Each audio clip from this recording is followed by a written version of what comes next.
Hey, good morning everybody and welcome to our Remembrance service for 2021. Another unusual service for us in that we can't be here together as a normal school remembering in a members' assembly, but instead today we are filming this service so we can share it with our whole community. Remembrance is really important for us here in the Royal High School, not just because we have such a wide and varied history where we have existed through many conflicts, but because we really firmly believe in learning the lessons from the past. So I'm going to start this morning by inviting Mrs. Kate Fraser to lead our remembrance at the beginning of our service.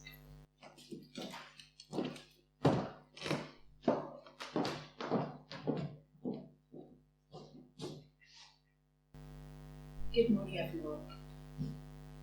They died but did not die.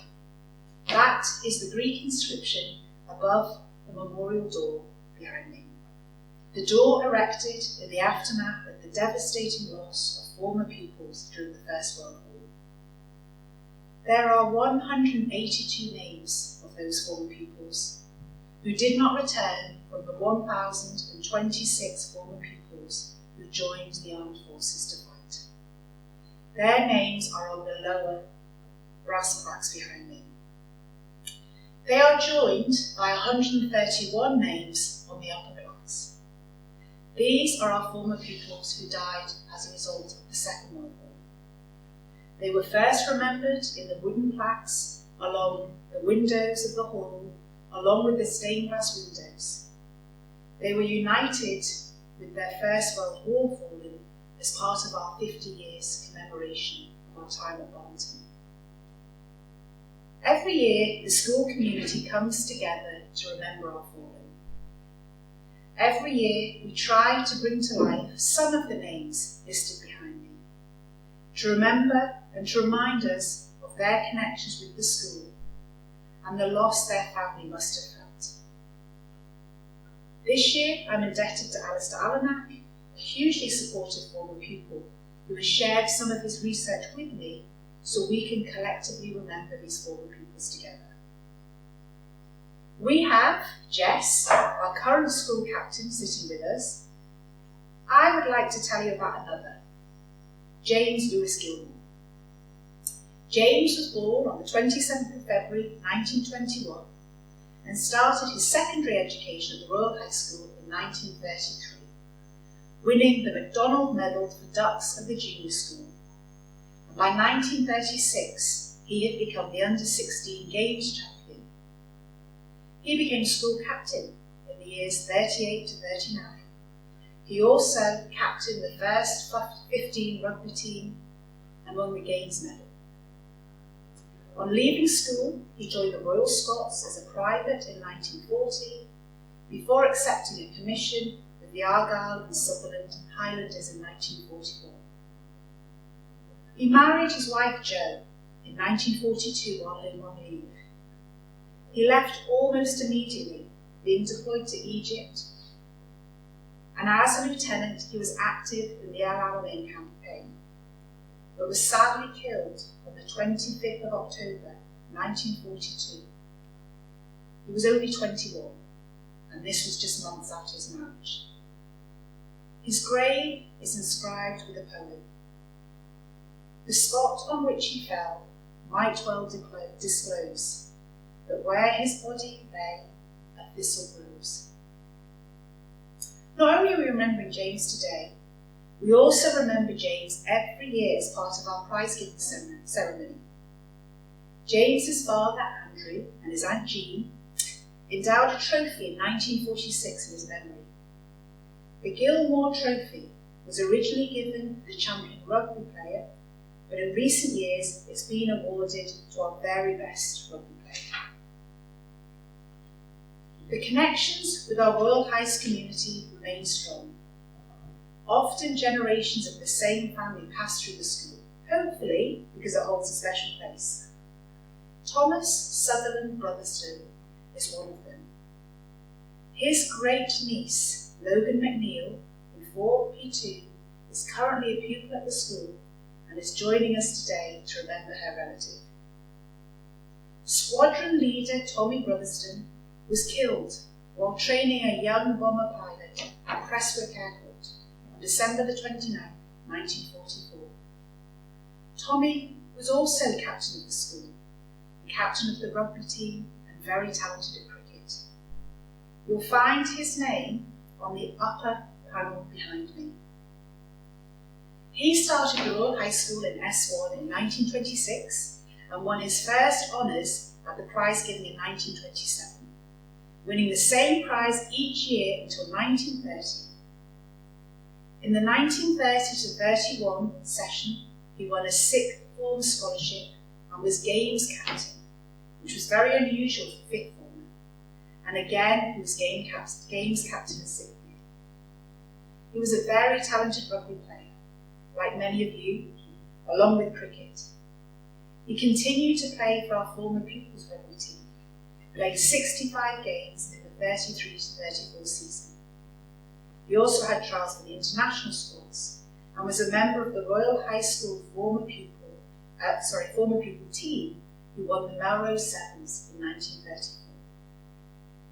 Having joined the RAF, he went to Canada in 1941 to train as a bomber pilot and then became a trainer.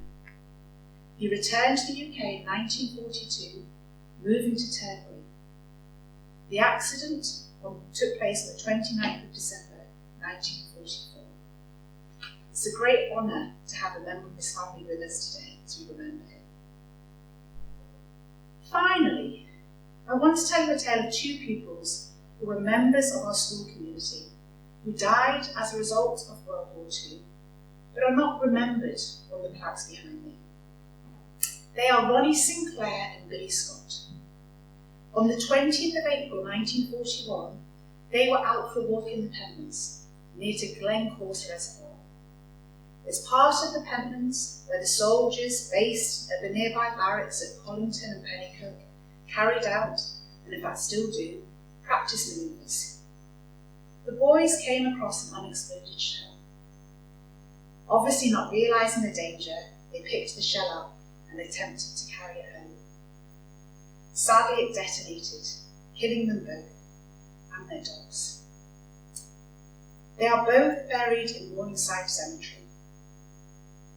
Billy's headstone reads that he was the dearly beloved only child of William and Agnes Scott.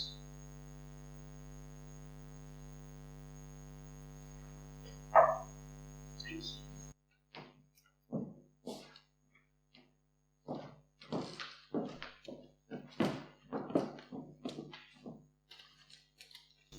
Thank you, Mrs. Fraser. I would now like to invite Jessica Davis to come and give the school captain's reading.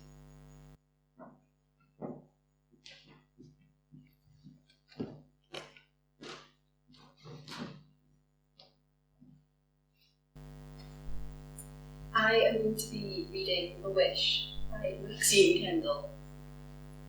Maybe it is pointless to wish for lasting peace, for all mankind to lay down arms, for all fighting to cease. I could despair of seeing peace throughout the land, no longer hearing talk of war, blood mixed with desert sand.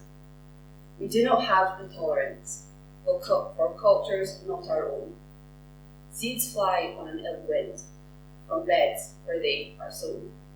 Hope lies in a child's heart, not yet turned to stone. A mind free of prejudice, a child not alone. If all children of the world held each other's hand, they could do what we could not, make a brotherhood of man.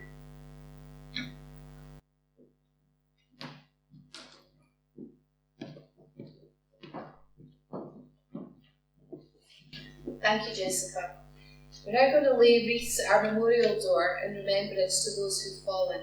Our first wreath is in honour of our former pupils, and this would normally be laid by Ian Cowie, the president of the Edinburgh Former Pupils Club, but sadly due to restrictions he's not able to be with us today.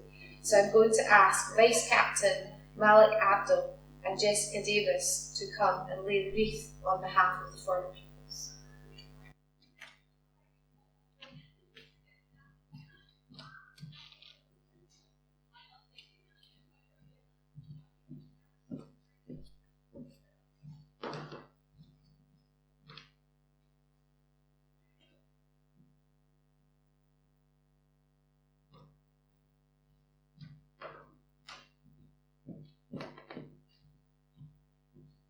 Our wreath on behalf of the school will be laid by Jessica Davis.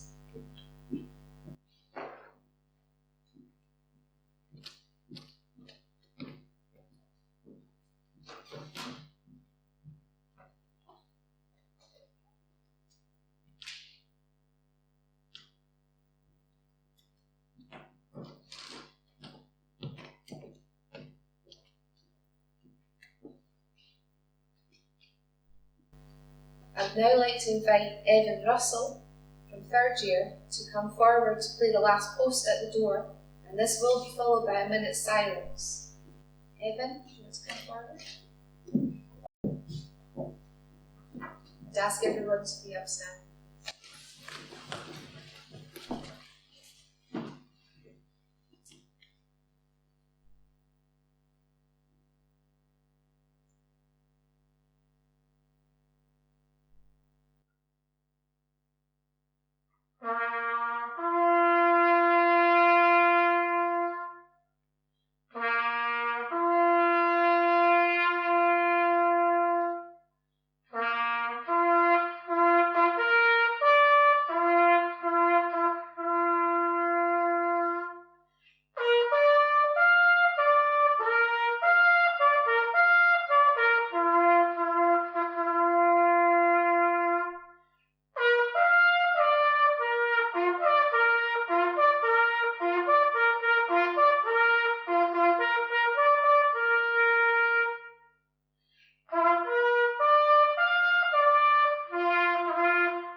In our school we have a book of remembrance, which is a beautiful illustration of some of those we have lost through the years in war.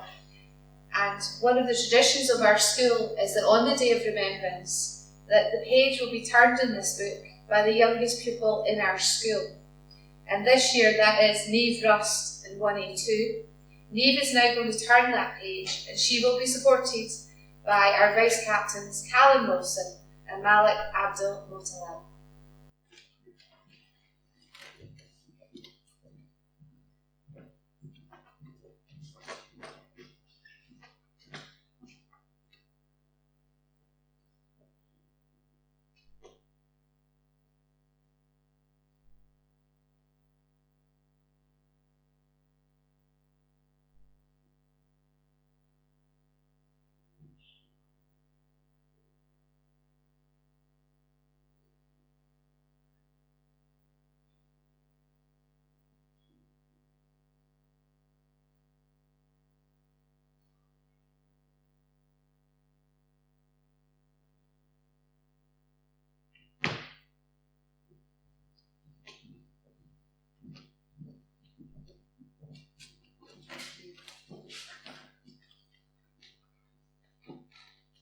This morning, we've paused for a moment's quiet contemplation and reflected on the legacy of those who sacrificed their lives in the service of the country and those that they loved.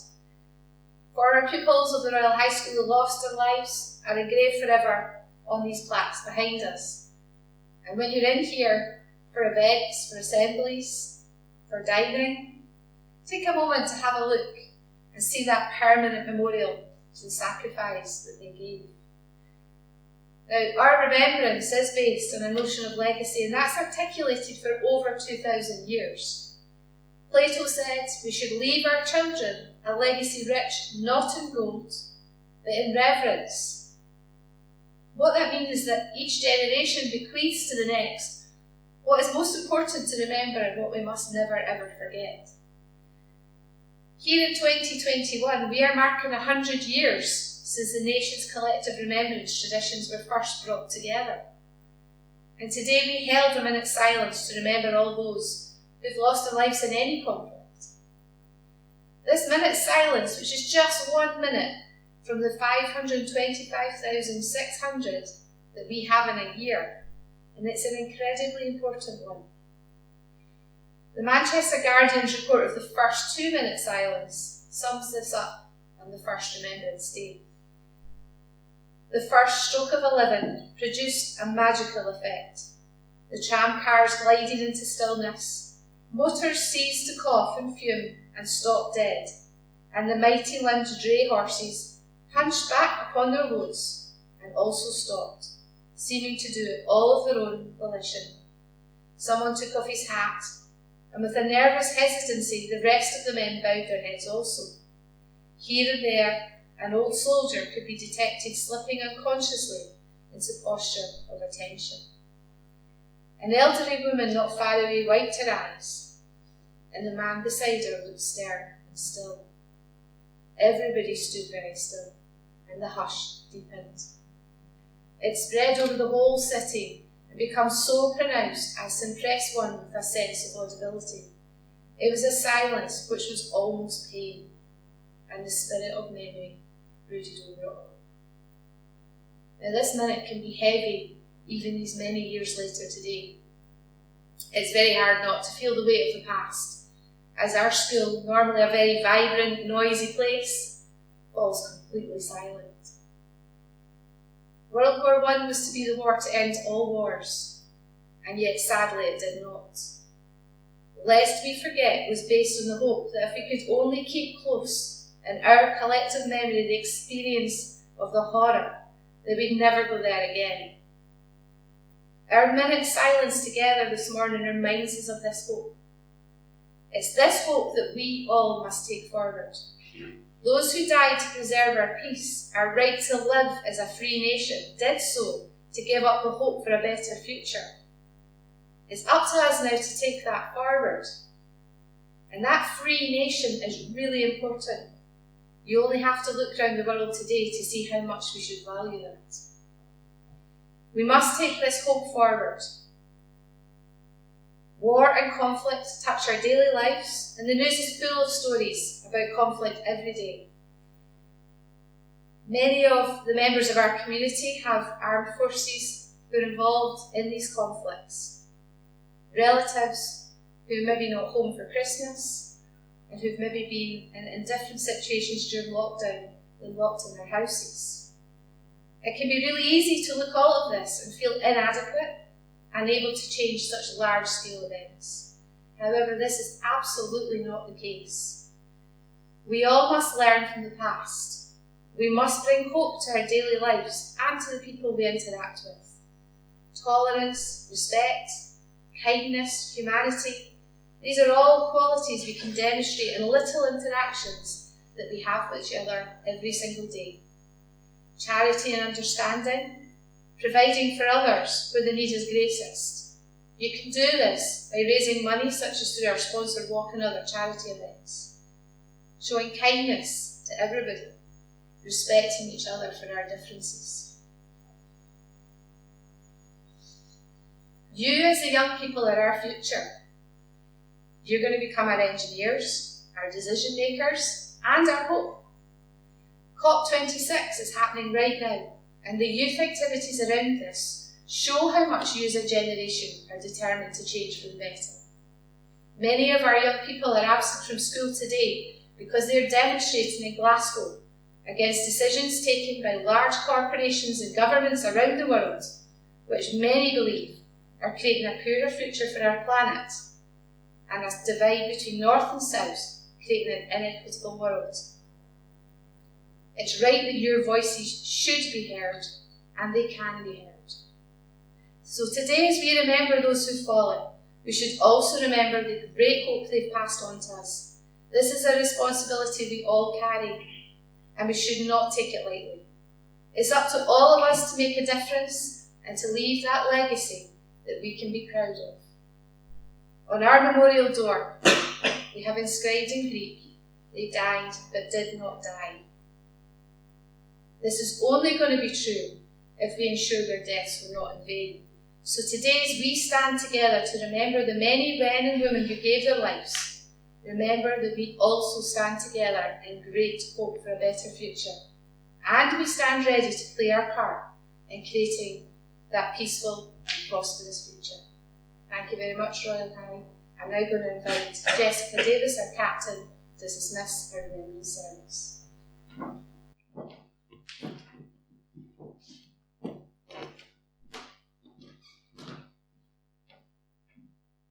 Thank you all for attending our Remembrance service. You are now dismissed.